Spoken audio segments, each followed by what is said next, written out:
Morning, ladies and gentlemen, let's learn about Buddhism. So, what is Buddhism? The name Buddhism comes from the word Buddhi, which means to wake up, and thus Buddhism can be said to be the philosophy of awakening. Buddhism है क्या?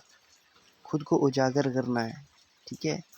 This philosophy has its origins in the experience of the man Siddhartha Gautama, known as the Buddha, who was himself awakened at the age of 35. Enlightenment कब achieve किया? 35 साल की as में Siddharth Gautam. Buddhism is now 2500 years old and has about 300 million followers worldwide. Until 100 years ago, Buddhism was mainly an Asian philosophy, but increasingly it is gaining adherents in Europe, Australia, and America. So, Buddhism is just a philosophy? No. The word philosophy comes from two words, philo, which means love, and sophia, which means wisdom. So philosophy is the love of wisdom, or love and wisdom. Both meanings describe Buddhism perfectly.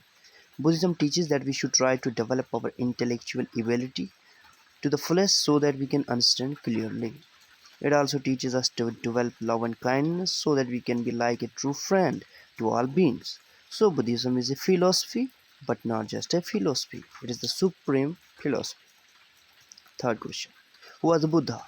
In the year 563 BC, a baby was born into a royal family in northern India.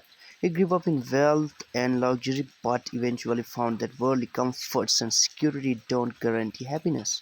He was deeply moved by the suffering he saw around and resolved to find the key to human happiness. When he was 29, he left his wife and child and set up to sit at the feet of the great religious teachers of the day and to learn from them. They taught him much, but none really knew the cause of human suffering and how could it be overcome. Eventually, after 6 years study, struggle and meditation, he had an experience in which all ignorance fell away and he suddenly understood. From that day onwards he was called the Buddha, the awakened one.